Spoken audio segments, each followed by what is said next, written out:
Hello, guys. Welcome, everyone.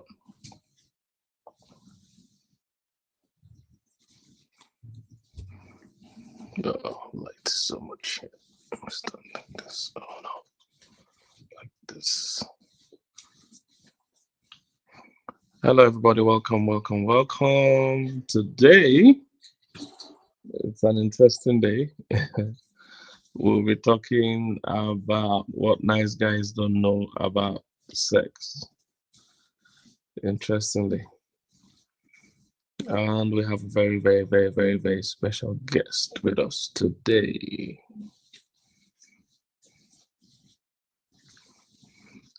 But as usual, let's welcome everyone. Can you tell us where you are logged in from? Tell us where you are watching from.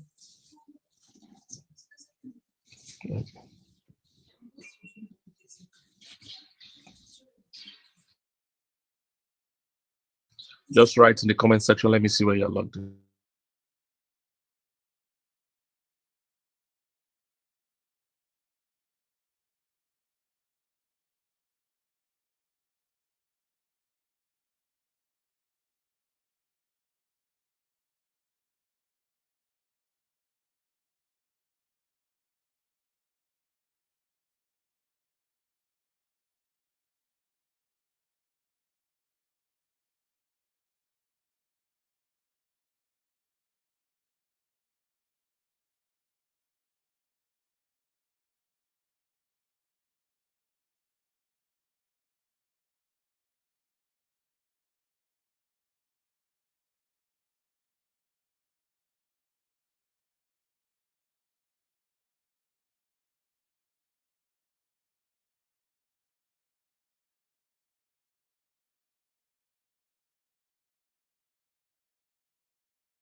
Yeah, I can see you guys.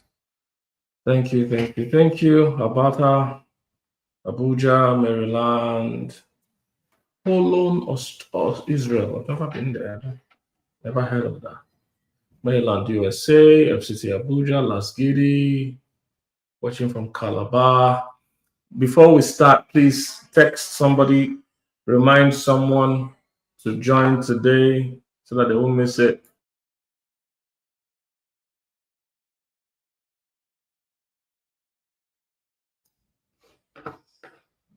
Benin City, Kitchener, Ontario. Welcome, everybody. All right.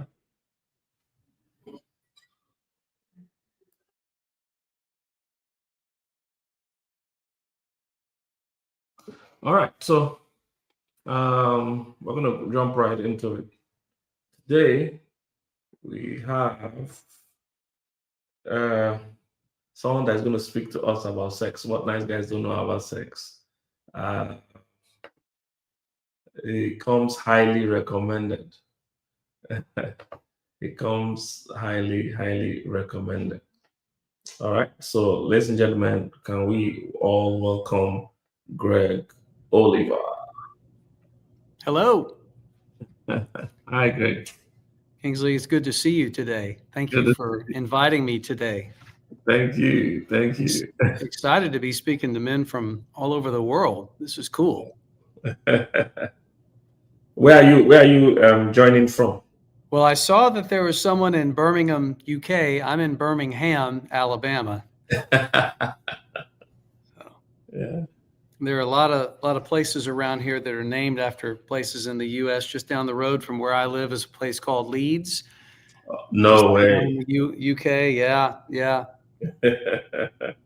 That's phenomenal. All right. All right. So the floor is yours. Go ahead, Greg. Well, thank you, everybody.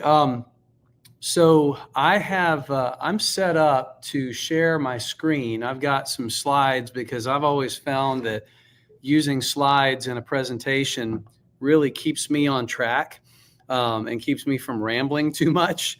And so I'd like to do that. And so yeah, there we go. Let me start this show. So what nice guys don't know about sex, and if you were to just to use my personal experience, the quick answer would just be so much, so much I don't know about sex. And one of the reasons why I didn't know very much about sex going into adulthood is because I really didn't have people to help me feel prepared or be prepared. I don't know how many people who are on this call today grew up in a home that was centered in Christianity, but mine was. And I'm very grateful for that for so many reasons. But one of the things that wasn't great about it is when I was growing up in the 1970s and 1980s, there were very, very few Christian parents who felt comfortable at all talking to their sons and daughters about sex. The general information that went out was just don't do it. Don't ask about it. It's just better if you leave it alone. And then when you get married, apparently everything's going to work magically and perfectly. And that's even more than was said. There just really weren't that many messages. And so I think it's a great topic. I think that a lot of nice guys struggle with a lot of sexual brokenness. And I think that it's important to say that if you struggle with sexual brokenness, if you have experience with pornography, with having negative impact in your life, that doesn't mean you're not a nice guy. It means you are a guy. It means you're a normal person struggling with normal things. And so I think it's great that we have a chance to talk about it. So a few things that I want to say. There's four main things that I want to cover. And I'm going to just go ahead and tell you, I'm going to cover three of them very quickly. And I'm going to cover one of them in a lot more detail because I think it's going to be the one that probably more of you are going to have a deeper interest in. So one at a time, I'll let you know what the four things are. First off, a lot of nice guys don't know that your sexuality is a good thing. It's a gift that was created by God. So many of us hear messages that make it sound like our sexuality is a problem, that our sexual desire is a problem, and it's just not. It becomes a problem when it gets distorted and misused. But your sexuality, the way it was created to be, is a good thing that God created. By the way, I'm going to talk about God a good bit during this. I'm not assuming that everyone on the call is coming at this from the same perspective that I am, but just so that you know, I'm coming at it from the perspective of a Christian and who believes in a loving God who created us and created sex. Second thing is, I think a lot of guys don't know that sex doesn't create intimacy. Sex doesn't make you close with another person. Actually, it's the other way around. Intimacy is what creates good sex. We'll talk a little bit more about that. Third thing is that pornography and other unhealthy sexual behaviors hijack and damage your sexuality. Pornography is a it's a hugely negative force in people's lives. And most of the time, we don't realize how harmful it is until the harm has already taken place. But then the number four thing that I want nice guys to know about sex is that the damage, if you have experienced damage in your life from distorted sexual experience, that damage that has been done can be reversed and healed. So those are 4 things. We could talk for days about what nice guys don't know about sex, and there's no way to be totally comprehensive and to cover everything. So I'm not going to try to. But what I am going to try to do is just speak to some of the things that a lot of people ask me. So just real quick, a little bit about me. I'm 55 years old. I live in Birmingham, Alabama. I've been married to my wife, Stacy, for almost 34 years. We have 3 grown children, 31-year-old daughter, 27-year-old son, 24-year-old daughter. I have 1 grandson who's about to turn 4 years old, and he's a real blessing. My wife, Stacy, and I started a ministry called Awaken 10 years ago in 2015. And that came out of our own experience. Prior to what we do now, I spent 15 years working in pastoral ministry as a worship and music pastor. But the entire time I was in ministry, the entire time, before I even met my wife in the first 17 years of our marriage, I was hiding a secret sexual addiction, an addiction to pornography and masturbation that escalated over the years. And eventually I crossed the lines into sexual contact with other people. And it was a mess. God exposed that in 2009. And there were a lot of hurtful consequences because of what I had done. But also it was an opportunity finally to live and walk in freedom. And so I began to experience freedom and understanding as to how my problem had gotten this bad.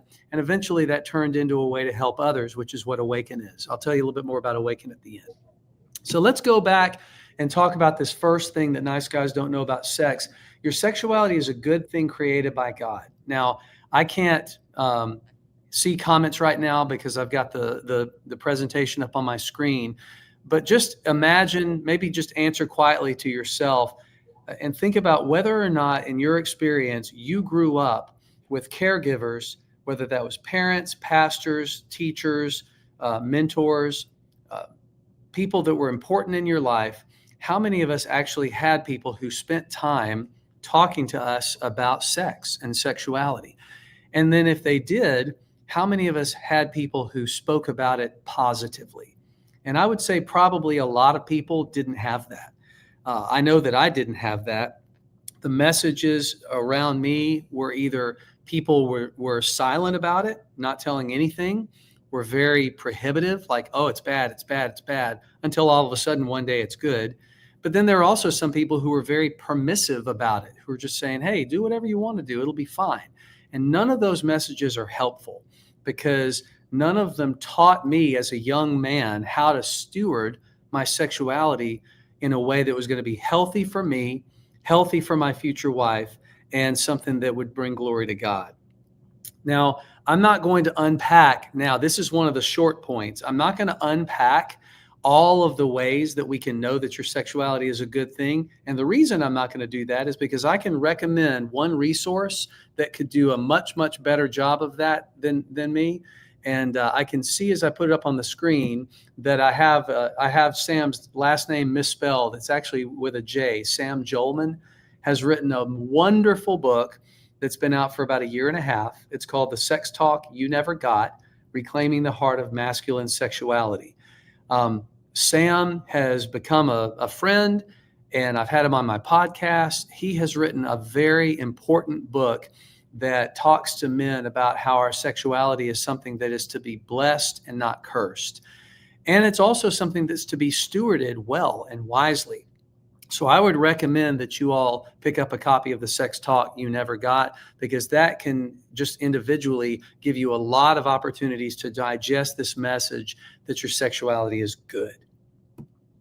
So the second thing that I want to talk about briefly about what nice guys don't know about sex is sex doesn't create intimacy. Intimacy creates good sex. Now, what do I mean by that? Well, doesn't sex just mean intimacy? Actually, no, those words are not synonymous. Tell you a quick story. When I was a worship pastor, people would ask, hey, what's the worship going to be like this Sunday? And I knew that when they asked me that, they were really meaning, what songs are we going to do? They were actually equating or making synonyms out of the words worship and music. And that always bugged me for two reasons. One is there's so much more to worship than just the music that we sing and play. And two, if we equate those, we place way too much pressure on what music is supposed to do. So in a similar way, we don't need to make sex and intimacy mean the same thing, because if we do, we have cheapened intimacy and we put too much pressure on sex. So when we use the word intimacy, that means closeness. It means deep familiarity. It means vulnerability. Some people who are English speakers will use something that helps them understand the word better. It kind of sounds like the word intimacy.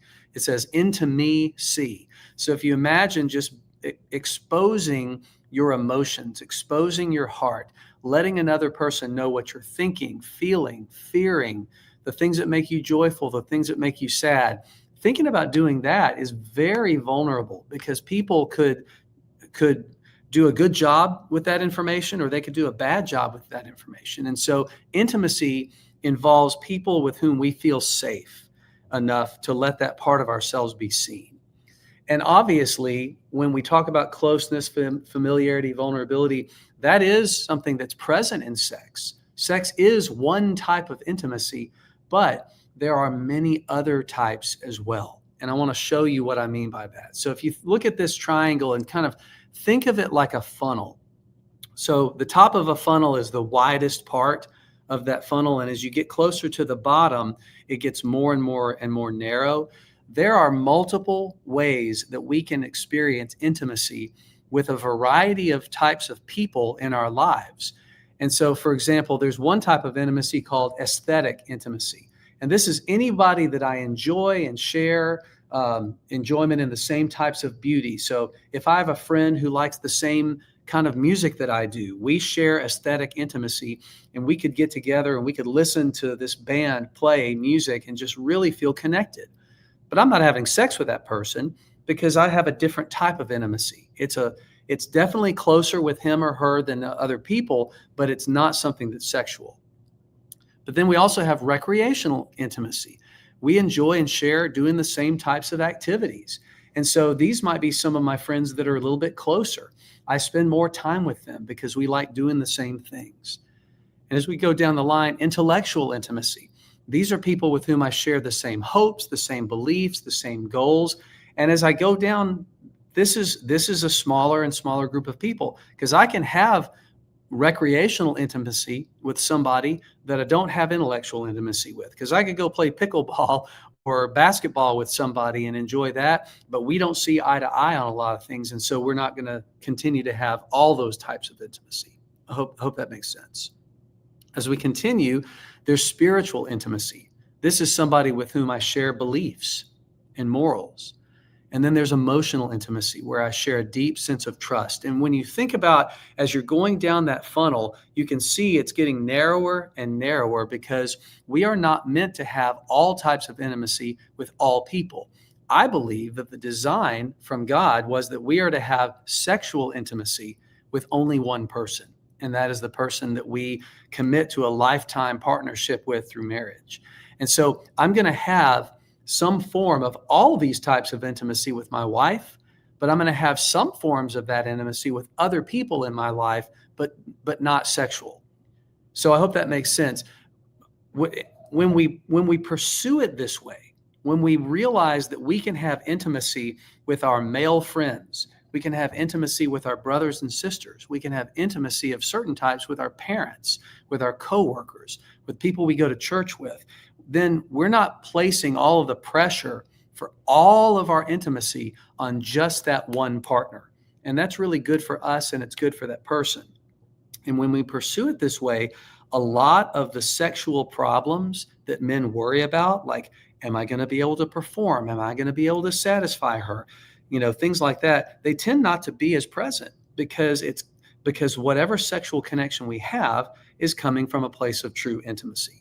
I hope that makes sense. So that's the second thing that I don't think a lot of nice guys know is that sex doesn't create intimacy. Intimacy actually creates good sex. The third thing is pornography and then other unhealthy sexual behaviors. Pornography hijacks and damages your sexuality. This is where we're going to spend most of our time in this presentation. And just wanted to let you know ahead of time, we're going to definitely leave time for questions. And so if you have questions, you can go ahead and be putting them in the comments. And I know that those are being monitored, even though I can't see them right now, and we can get to those later. So when I say that porn hijacks healthy sexuality, I want to just acknowledge something. If what I say is true, and that is that the design from a God who is a creator for sex was that we were meant to experience it with a wife, with a partner, a lifetime commitment. Here's the problem. By the time most of us, if not all of us, are old enough to take that step, our sexuality has already been attacked, because we're living in a time in human history where I don't know anyone who made it all the way to adulthood, much less into marriage, without having some kind of unhealthy sexual exposure, because pornography attacks us early. Let me just show you what I mean. When we talk about early exposure to pornography, now, a lot of the statistics that I'm going to be including in this presentation come from an organization in the US called Covenant Eyes. And if you go to their website, which is covenanteyes.com, you can download a PDF called Porn Stats, and a lot of this information came from there.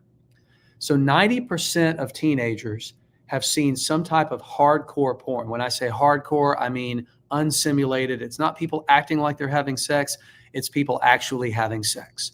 And 70% of teenagers say that at least some of this exposure was unintentional. They were not looking for it. Someone showed it to them, or they saw it accidentally. Estimates on the average age that a child is when they're first exposed to pornography, they range, but it's anywhere from 8 to 11 years old. Now think about yourself when you were 8 or 9 or 10 or 11 years old. How equipped were you? How ready were you to see the types of things that are shown in pornography? And the answer is not at all. None of us are ready to see that, because when we're 8, 9 years old, our bodies haven't even begun to sexually mature. We're seeing things that we're not prepared for. And most of us didn't have anyone telling us that that was even out there. But then our brains and our bodies respond, and it really, really is confusing.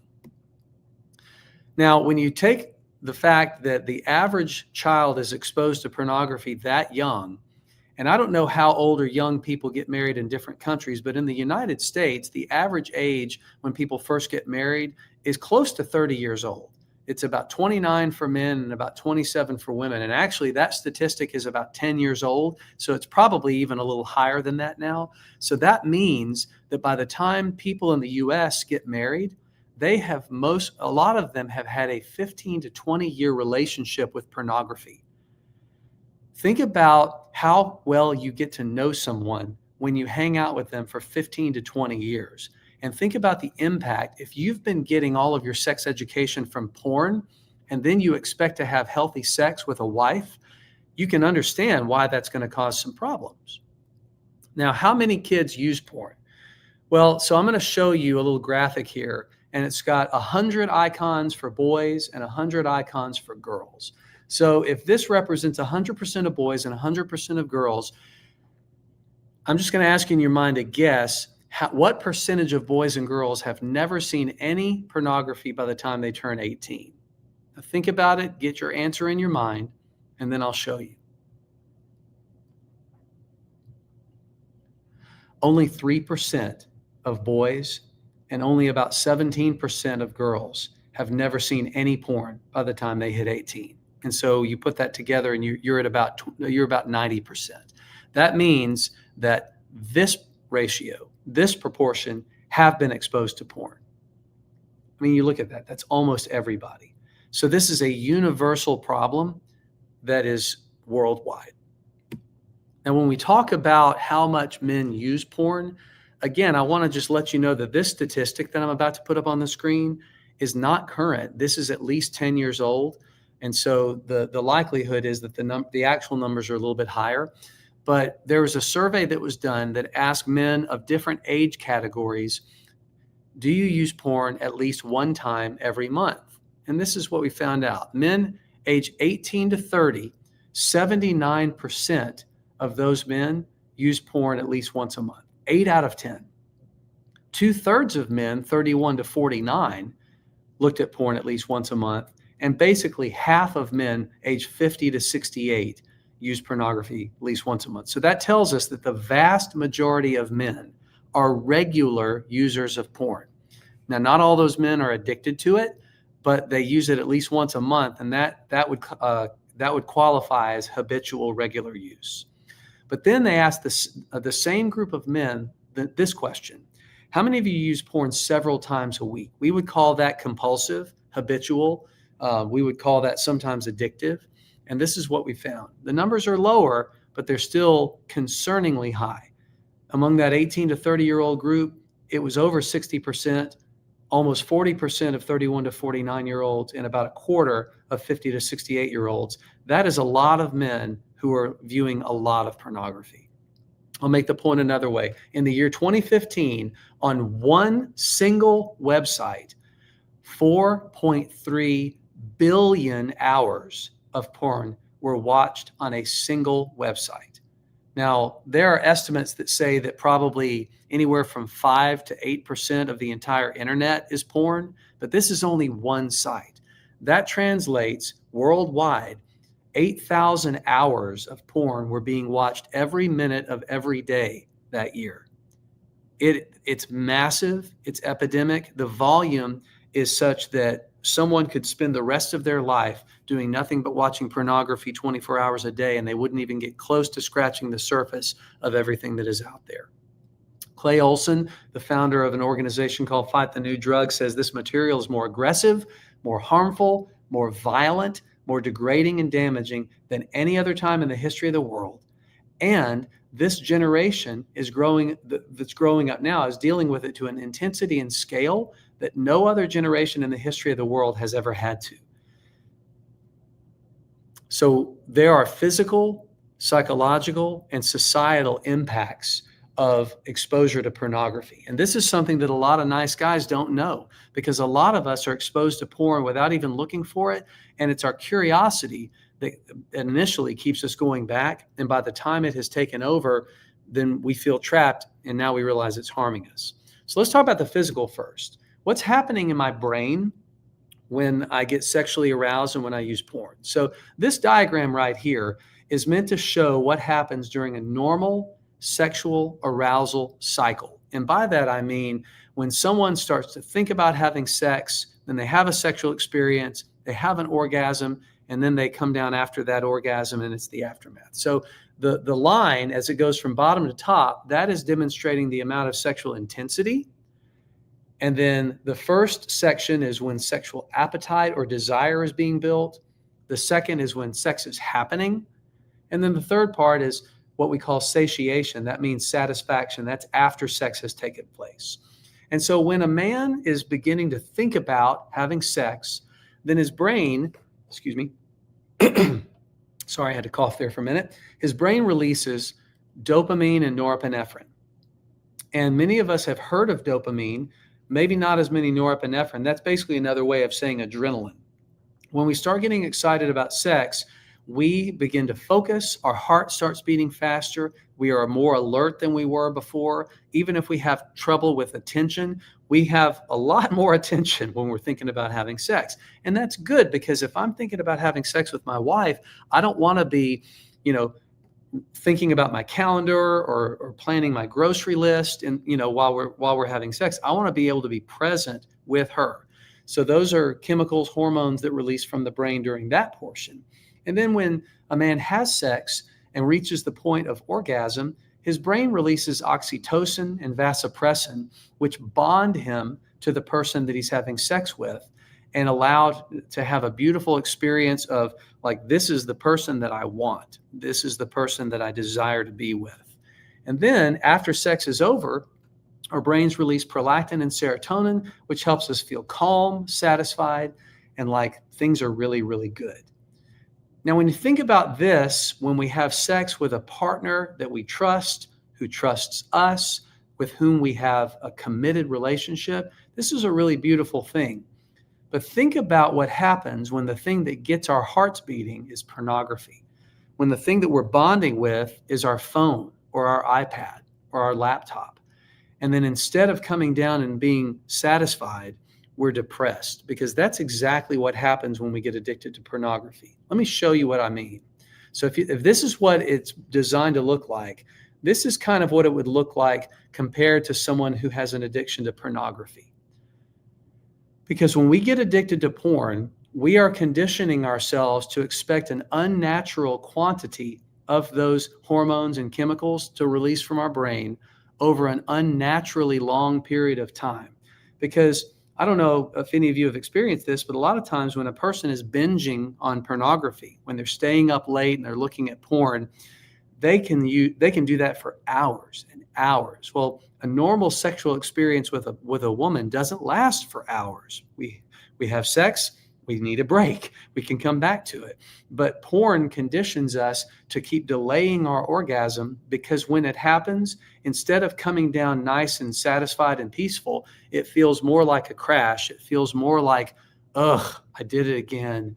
Why do I keep doing this? And we're depressed. And what we do when we expose ourselves to unnatural quantities of this chemical release over unnaturally long periods of time, we call that supernormal stimulation.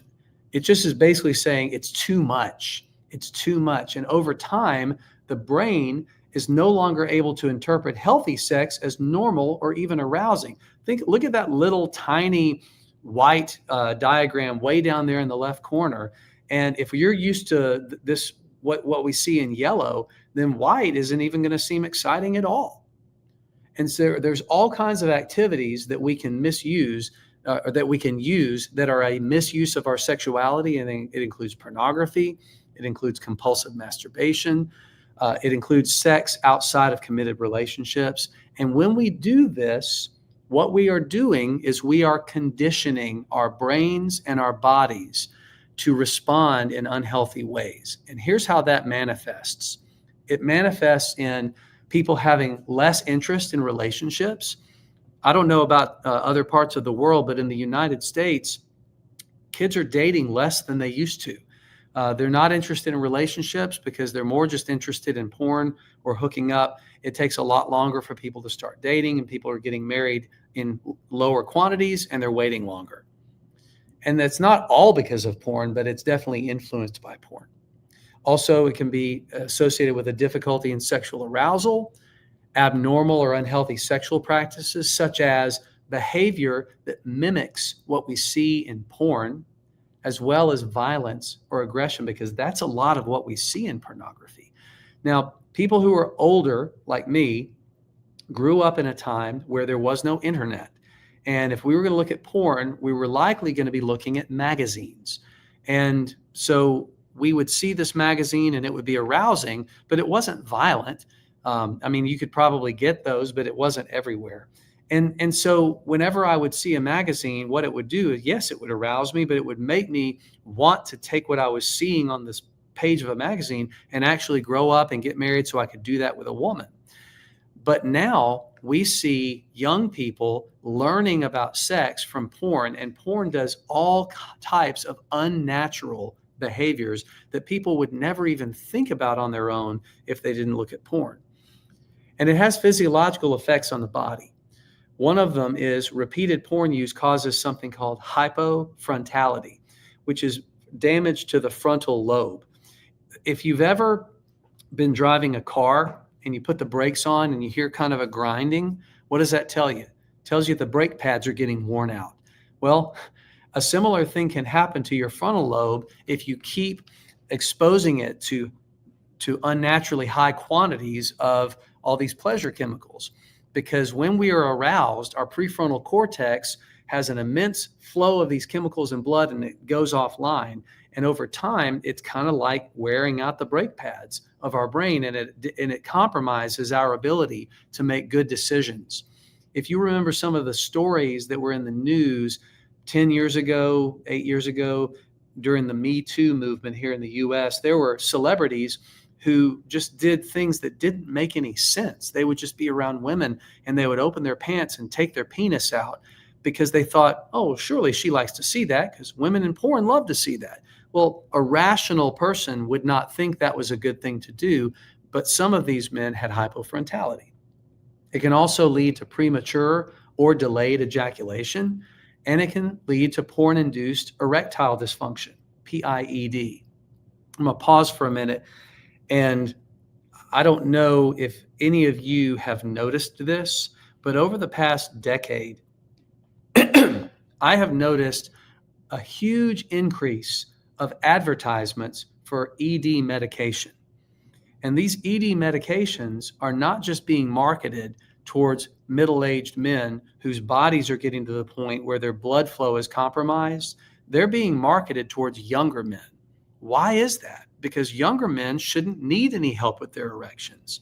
I mean, when I was young, I would, let's just say that sometimes I wish that I wouldn't have an erection at an inopportune time. I'd have to go to the bathroom and I'd get an erection in school and I'd be embarrassed about that. So why are they marketing all these ED medications for young men? Well, it's because many of them are experiencing ED because they've used so much pornography that when they actually get with a woman, their body does not know what to do. Here's a quote from a certified sexual addiction therapist named Robert Weiss. Men who spend a high percentage of their sex lives looking at and masturbating to an endless and constantly changing stream of online imagery, including fresh bumps of dopamine and adrenaline with each new photo or video, may become conditioned to this continual sexual hyperintensity. Thus, a lone or a single real-world partner, no matter how attractive they are or how loving they are, simply cannot compete. And without the needed, desired, or conditioned neurochemical rush, heavy porn users can and often do experience sexual dysfunction. And so when we think about porn-induced ED, there are actually some unexpected trends because we see, like I said a minute ago, there's a flood of younger men who are getting ED, and the recovery process is actually taking 2 to 5 times longer in some cases for younger men than older men. And that seems odd. Why do older men recover more quickly than younger men, especially when they have conceivably been using porn a lot longer just because they're older? They've been on the earth for longer. They have lower testosterone than young men. They have less dopamine.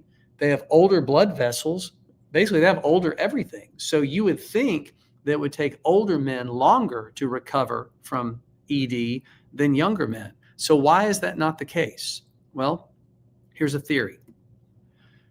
In the 1970s and 1980s, so I was born in 1970. So I became a teenager in 1983. And even before that, I saw things that were arousing. But what are the things that were around that could arouse a young man or a boy in the 70s and 80s? It would be bra ads or celebrity posters or maybe a Playboy magazine. But all of these, while they were arousing, none of them were tied to reality. And they always made a boy like me want to grow up and be able to experience reality. So to what do adolescents or teenagers today wire their sexual arousal? To screens, to being alone, to voyeurism versus being a participant. Whoops. Got ahead of myself there. Having multiple tabs open, there's a huge volume of porn, continuously searching and seeking for different and exciting content, all the variety that's out there, and they're looking at shocking images and videos, extreme content, fetishes, aggression, and that's the violence. So these are the things that young people, young boys and young men are seeing before they ever have the opportunity to learn about healthy sexuality. Can you see how that would cause a problem? So older men are able to go back to their sexual origins. And the problem is, for young men, porn is their sexual origin. Young men have spent their adolescence wiring their responses to porn, and that's that sexual conditioning.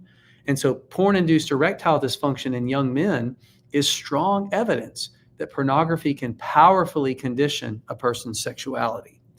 And it's using porn to try to understand sex is like trying to become skilled at clay shooting by only playing first-person shooter video games. You're not going to be able to understand the skill needed by simulating it. Because what's missing? Well, what's missing is other people, the sensations, the touch, the sounds, the smells, and the need to exercise caution.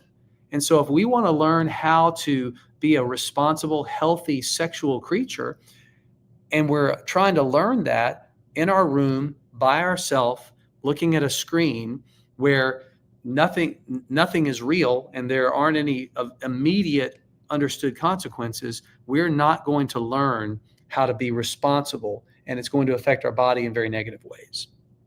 So that's the physical.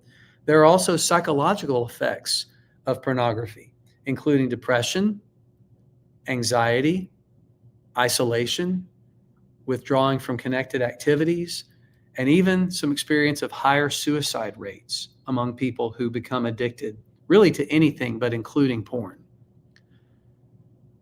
There are also heavy societal impacts from pornography. And I use this image of a tidal wave because oftentimes by the time we feel the crash, we look back and we see, oh, we could have predicted this 20 years ago. Speaking of 20 years ago, in the year 2013, there was an article that was released that involved research from about 2005, so 20 years ago. And the researchers drew porn titles from the best-selling and the most rented porn videos. This was back before everything was free. People were actually buying pornography online. And they just chose 50 titles at random, and each of those titles had about 6 scenes in it. And so they analyzed 304 scenes, basically to see what is the average thing that we're seeing in porn. Now remember, this is 20 years ago. 88% of all the scenes contain some kind of physical aggression, spanking, gagging, slapping. 48.7% contain verbal aggression, primarily name calling.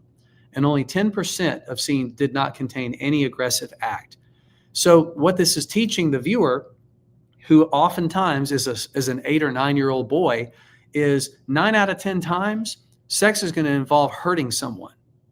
And across all the scenes, 3,375 aggressive acts were observed.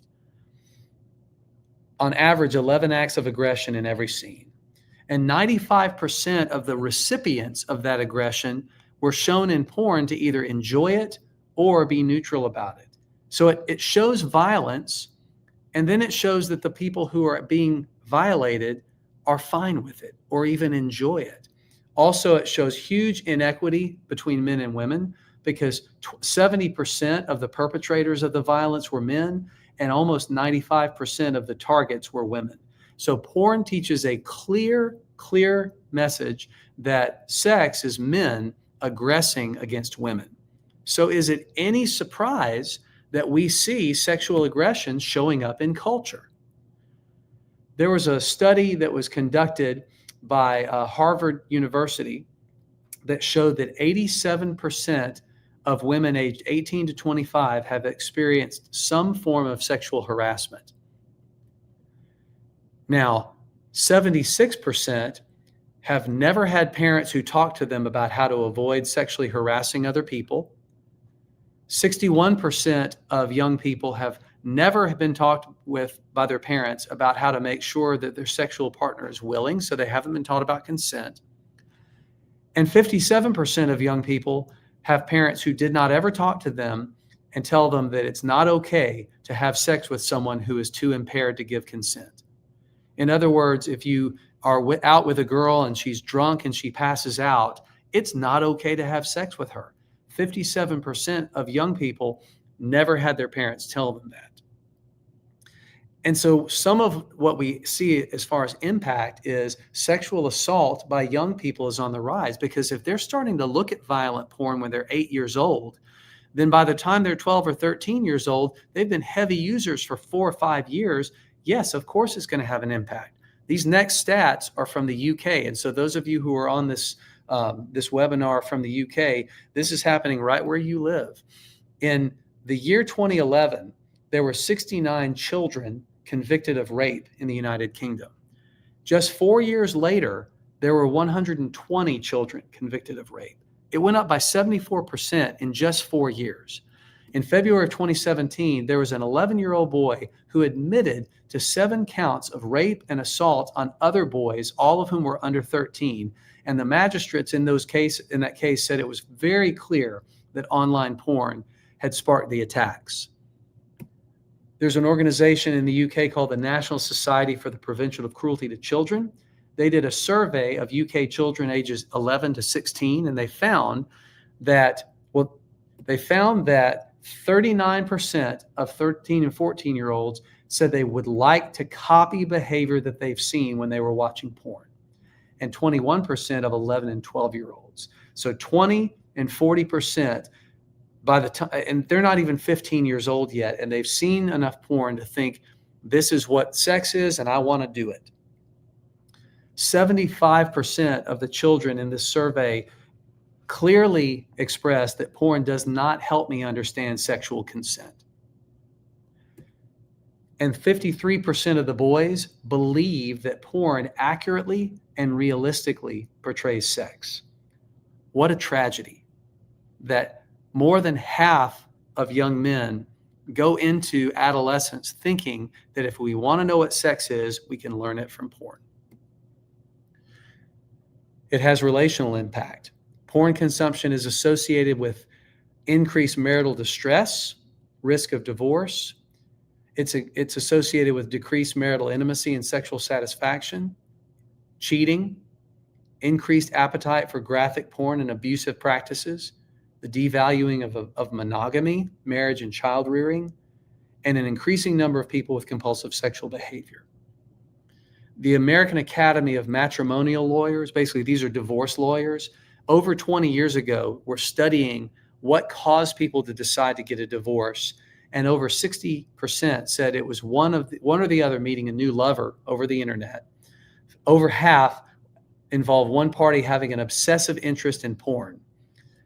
Almost half spending excessive time on the computer, and 33% in chat rooms. Chat rooms is not as prevalent a thing now. We have other ways, webcams, other ways of connecting live with people.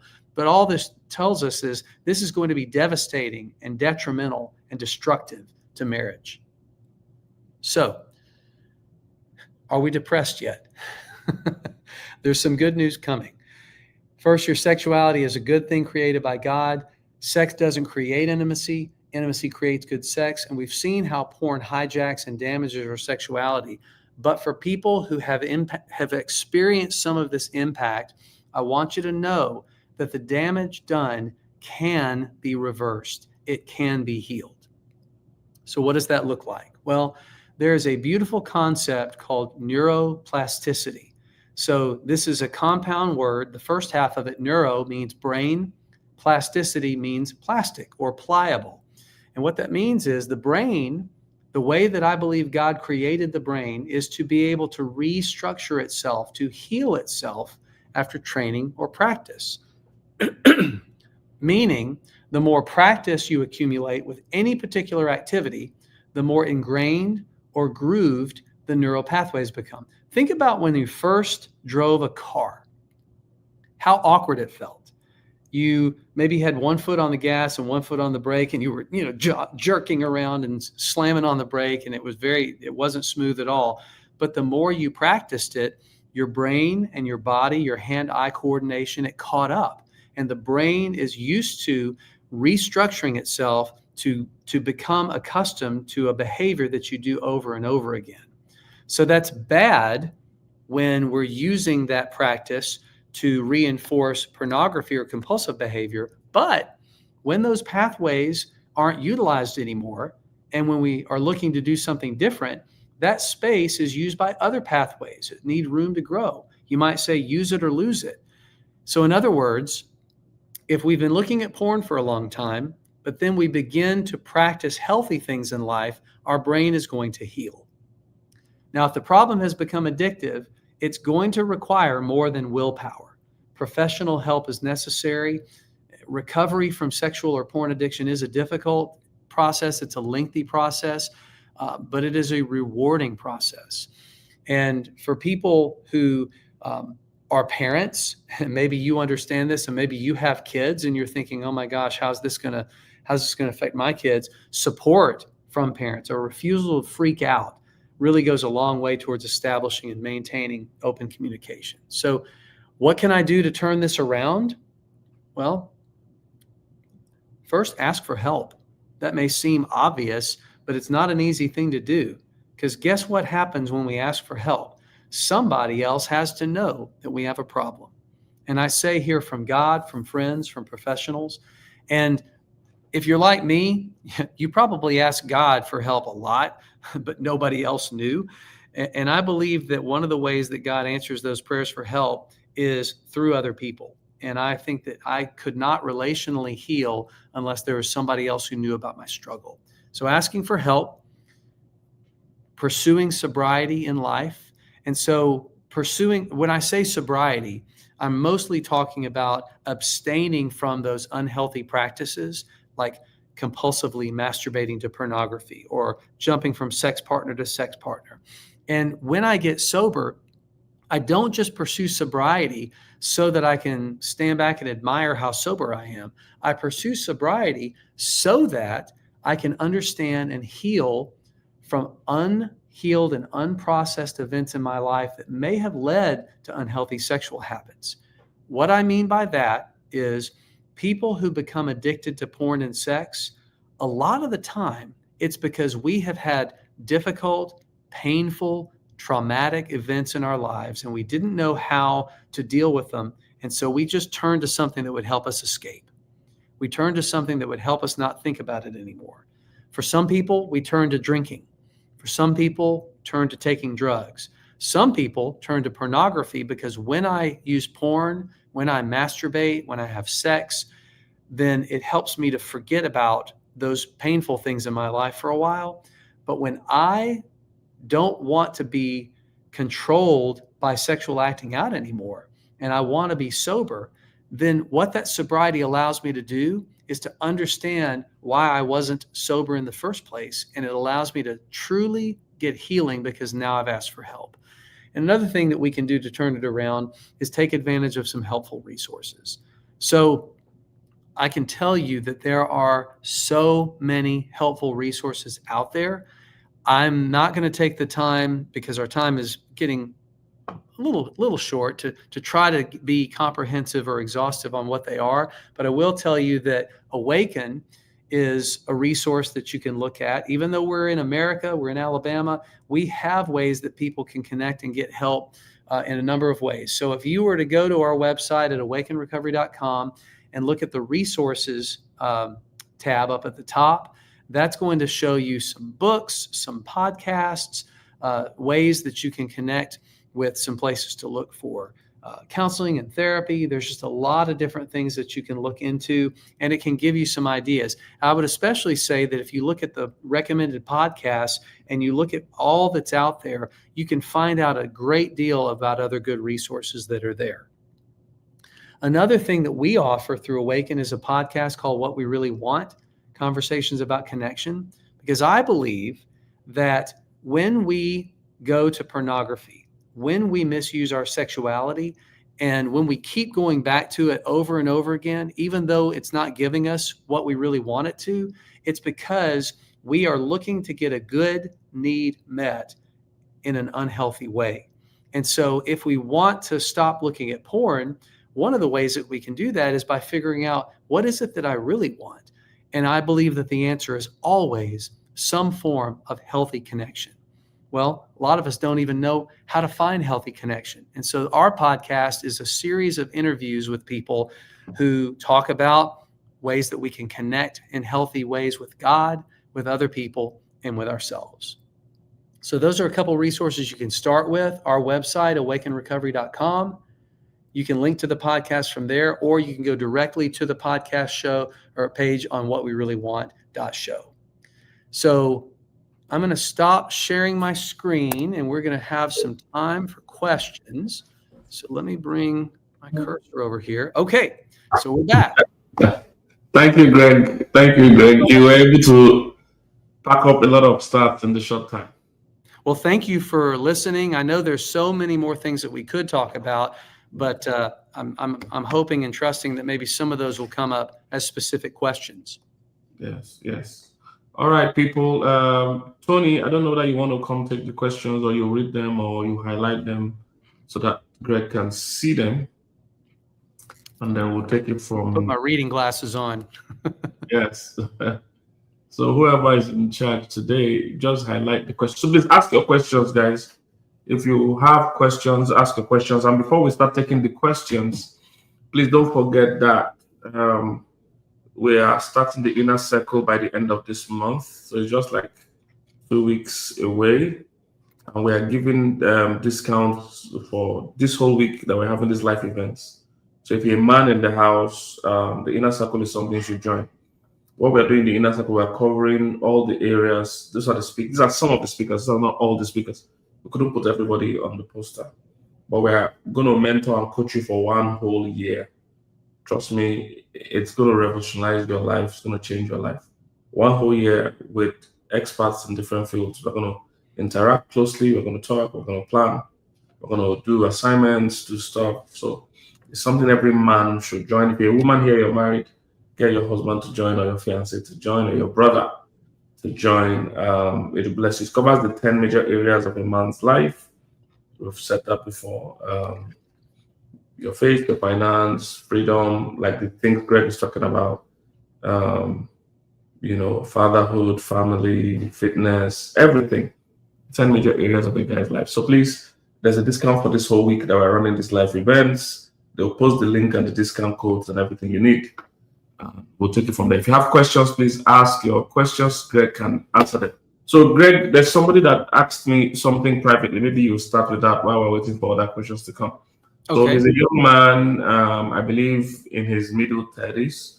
So, he discovered that he has been having ED, erectile dysfunction, and I'd asked him if he was involved in pornography or anything, and he said no.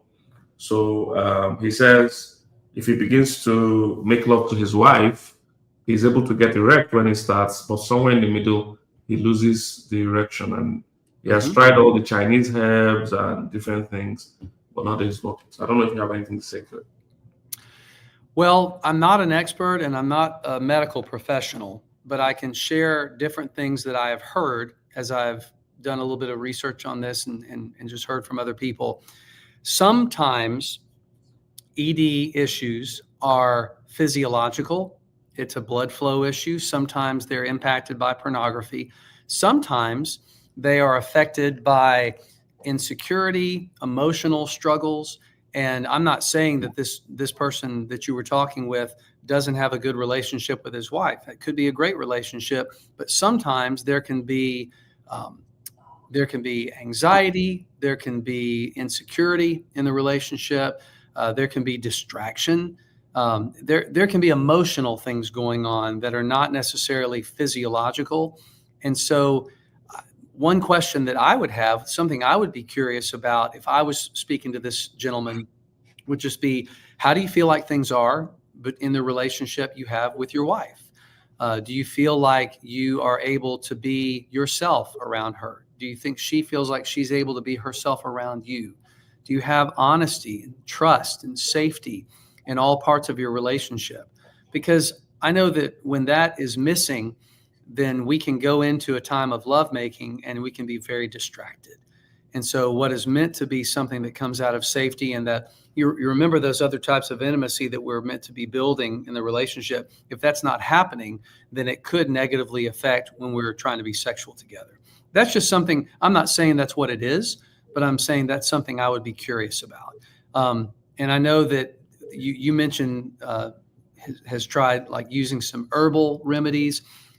If the things that he's been trying remedy-based and over-the-counter aren't working, I always suggest seeing a doctor and just getting some professional medical help if that problem continues. Okay. All right. Thank you.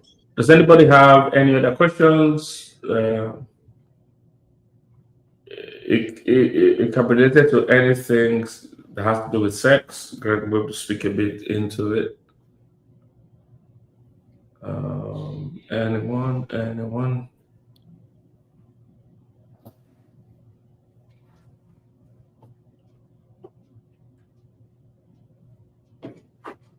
I'm waiting for questions. But in your experience, Greg, how easy is it for someone that is addicted to porn to be free, and what are a few tips you could give as well that could help? Well, it's not easy. I'll be honest about that. I was personally, I was in some experience with sexual addiction for over 20 years. And it's especially not easy if you're trying to get help by yourself. And so I think that one of the things that makes it easier is if you have safe people that you can talk to and get some help from. If you have the ability to work with a counselor who understands sexual addiction, who can help with that, that can make it easier as well. The other thing that I would say that's not easy about it is if you've been doing something for years, whether that's using porn, compulsive masturbation, and you decide you want to stop, your body is not going to want you to stop because your body has become conditioned to this behavior. And so in many ways, it's going to feel like you're detoxing from something that your body thinks it needs. And so don't be surprised if that happens. Don't think that you're doing something wrong if you continue to be triggered and tempted. And I would say also, if you are moving towards not using pornography or not doing unhealthy things with your sexuality anymore, you may not be perfect with that. You may have some slip ups. And I would say, be honest about it and understand that that's not unusual. We're looking for progress. And so, yeah, it's not easy and it's not a short process, but it's very, very rewarding. I don't think it takes very long before men are able to begin seeing the benefits. And we just it's important that we stay in the work. Okay. Greg, can you read the question? I can. So what if the explicit videos are from my partner? Is there a danger? So that's a great question. A lot of people enjoy making videos with their partner. And so I'm going to answer it like this. I can't say that if you and your wife agree to do this together, I won't go so far as to say that it's wrong, but I would be curious and I would be concerned to say, how influenced is that practice by pornography? In other words, if I hadn't used porn, is that something that I would want to do? Or is that an idea that I have because that's a way of doing something that feels like porn without actually using porn? I know that my wife has communicated she would never be comfortable with that. She would never be comfortable with making videos. And that's another thing. If both partners are not for it, then it's not something that I believe should be done. But even if both partners are for it, I would ask, is it necessarily a wise and healthy thing to do? Because for me, and I guess I can only most authoritatively speak from my own experience, I don't think that I could do that without having my mind go to some of the places that it went when I was using porn. So I would just encourage people who want to or who are making videos with their partner to just be honest with yourself and say, is this creating an experience that feels like porn? And if it is, that doesn't sound healthy to me. Okay. Please highlight another question.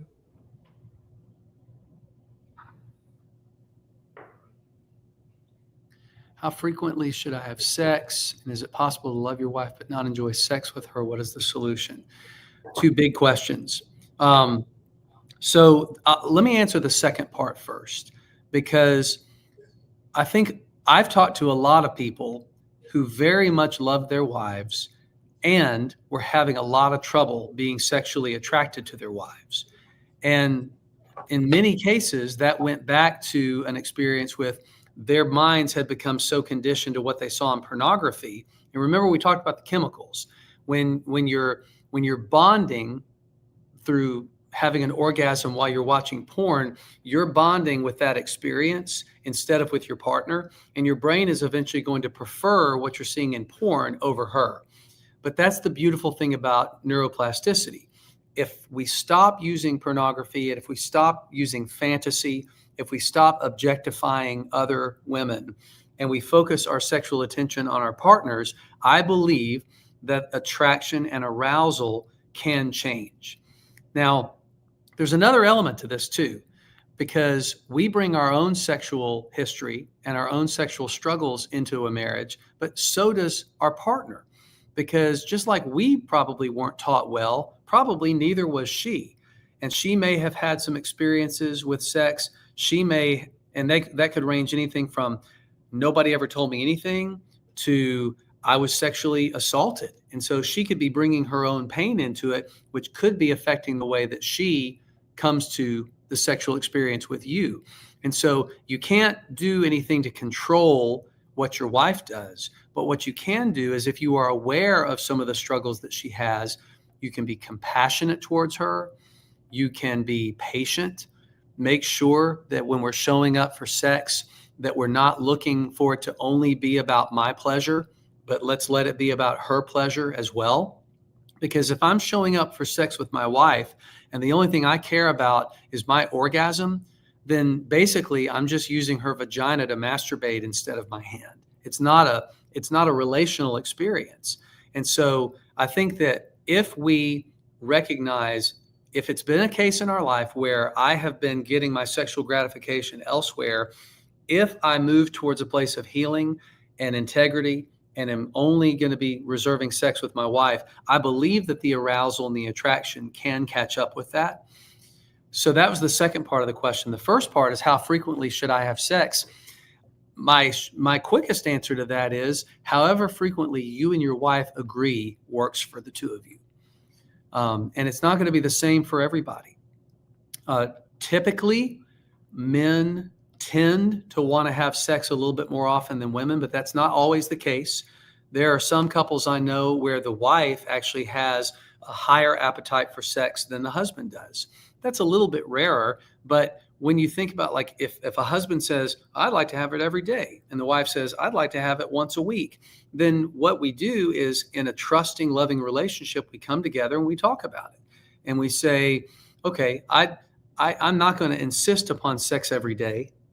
I would like to, unless there's something going on where somebody is sick or there's some particular reason, I'd like to have sex more than once a week. So let's discuss that. Sex needs to be equitable, meaning both partners have the say equally in how it looks.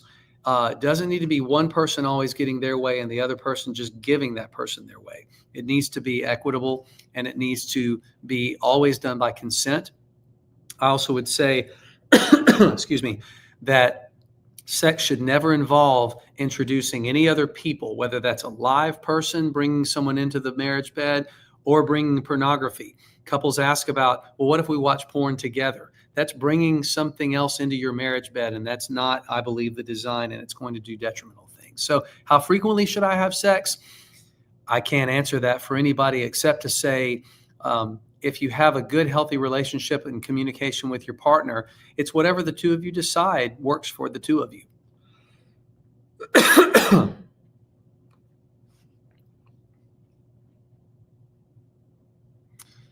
Do you incorporate prayer sessions in your treatments? Is this a Christian-based approach?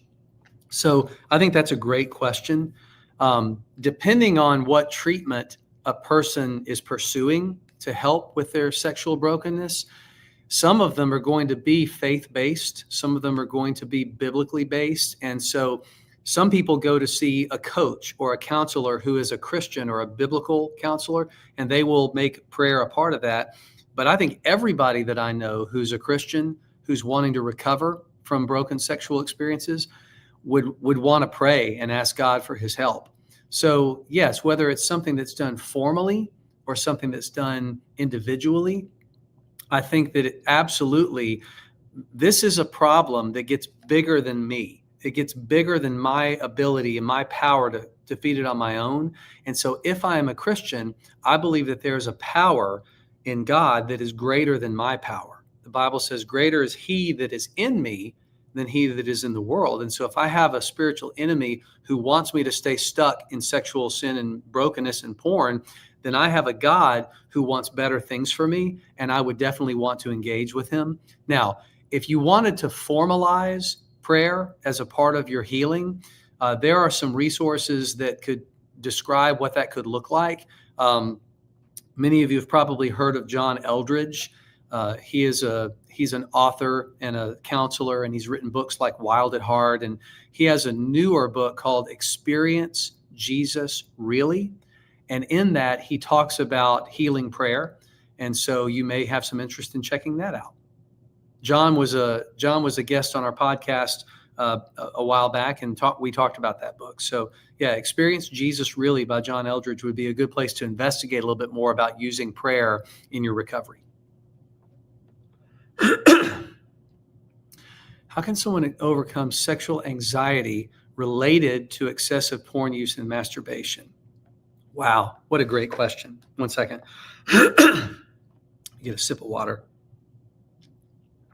Well, first off, I would say that when you talk about anxiety and excessive masturbation, there's an expression, I don't know if it's an American expression or if it's one that is heard all over the world, but which came first, the chicken or the egg? Meaning which is influencing the other more, right? Because I think that excessive pornography use or excessive masturbation is going to increase anxiety. But you know what? When we feel increased anxiety, a lot of us have used masturbation to relieve that anxiety. And then it makes me more anxious. And so then I masturbate more. And so it just is a cycle that goes round and round. And so this could be sort of a loop that we found ourselves stuck in. So the first thing I would say is try to get curious about what has my experience been with anxiety. Have I always experienced anxiety? Is it something that when I was a boy, was I nervous a lot of the time? Was I worried about people being mad at me? And do I remember when I first learned to masturbate, was that something that I would do so that I would feel less anxious? And if that's the case, I would invite you to be kind to yourself, to be gracious and say, well, of course, as a little boy, you just found something that made you feel better. And you didn't know what was going to happen. You didn't know that it would get out of control. Now that it has gotten excessive, compulsive, maybe addictive, now that increases the anxiety rather than take it away. And so one of the best things that I think a person can do in that situation, again, is ask for help, is find someone that you can talk to about this and look at some resources that can help alleviate anxiety in healthy ways, whether that is physical activity that is life-giving, whether that is breathing exercises, ways that we can kind of center our bodies. There are a lot of good resources out there that can help with the reduction of anxiety. If the anxiety is clinical, there are some medications that can help with that. But I would be really curious to see if a combination of getting curious about the anxiety and getting the right help for it, and then pursuing healthier practices and the pursuit of sobriety, how both of those things are going to help each other. How experiencing more peace will alleviate the need to masturbate, and how masturbating less may make me feel less anxious. I think they can both help each other.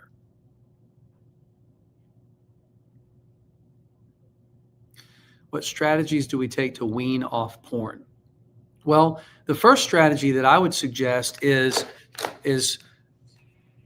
I would encourage you not to try to wean off porn. I would encourage you to try to stop looking at porn. And that can seem overwhelming if it's been something you've used for a long time.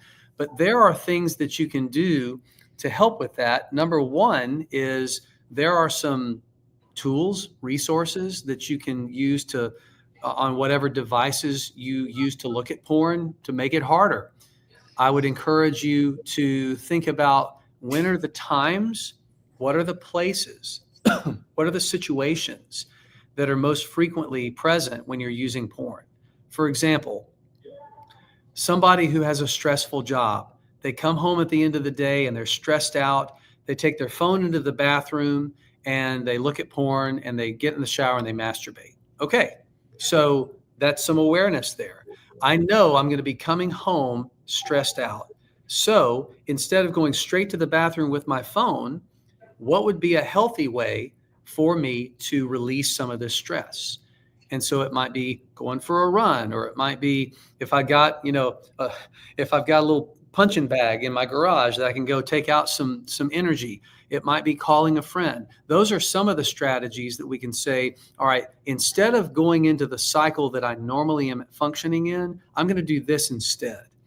And over time, again, the brain is going to adjust. It might not be, well, it won't be easy, and it might take a little while. But I would say that if we have a mentality of, I'm going to try to just use a little less porn, then we're kind of keeping the door cracked open. And there's a recovery expression that's describing that as trying to keep a dragon as a pet.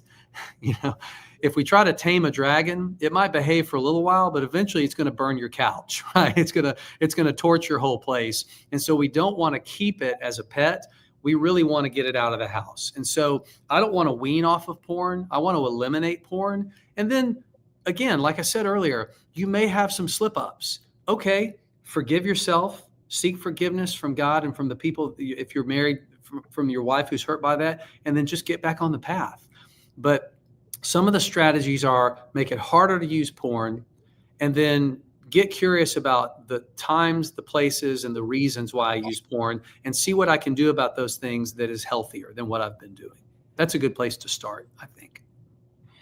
All right. And for the person asking as well, sometime in January or so, we're going to do a program for recovery from porn, breaking free from porn. So please look out for it. We're going to advertise it here. We're going to have some experts as well come in and take you through a few weeks of sessions, and so look out for it. We're going to do it early in the year, next year. Last question before we go. It says, what hidden traits can one notice from a person that tells they are addicted to porn, yet they're trying to hide it from a partner? That's a good question. It's a difficult one to answer. So what are some things to be looking out for? One thing that I would say is, if it's a person that you've known for a long time, if you're noticing changes in their moods, if you're noticing changes in their behavior compared to how they used to be, if you're noticing that they are more withdrawn, less joyful, less communicative.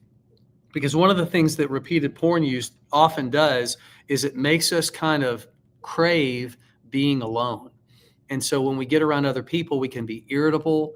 We can try to find an excuse to go be by ourselves. And so just notice if the people in your life have become more withdrawn, more irritable, if their moods seem to have changed, if they're not participating in activities that they used to enjoy, then, it could be a number of things contributing to it. It could be clinical depression, but it could be the impact of something unhealthy.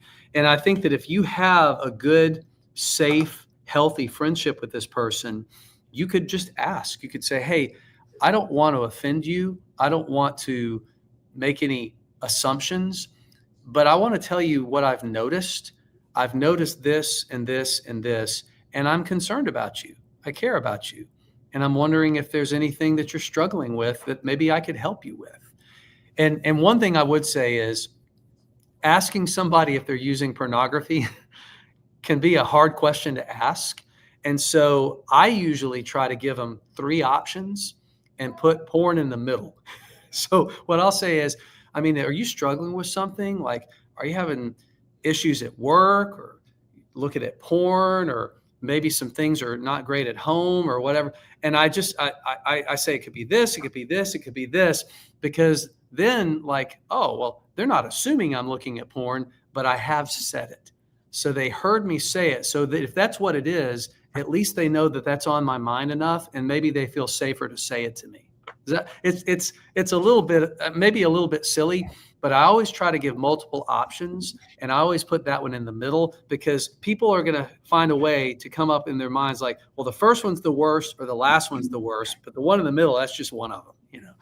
So anyway, that's something I've done before. And a lot of times when I've been talking with somebody who I felt like needed to tell me something, and I would put that out there, as soon as I said the thing that I thought it was, I see them go, and then I see them take a big breath and their shoulders go down, and now they know it's okay to talk about it.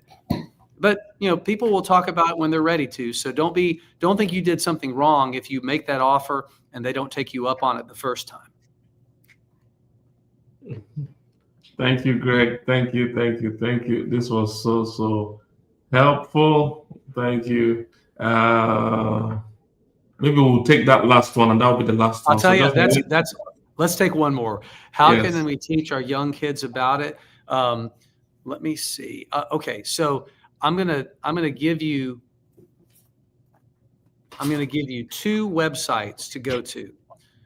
One is thesextalk.com, thesextalk.com, and then the other is protectyoungeyes.com. protectyoungeyes.com. So thesextalk.com is an online curriculum that gives you 16 hours worth of content on how to talk to your kids healthily about sex. And Protect Young Eyes gives you a lot of resources and also suggestions on how you can protect their devices.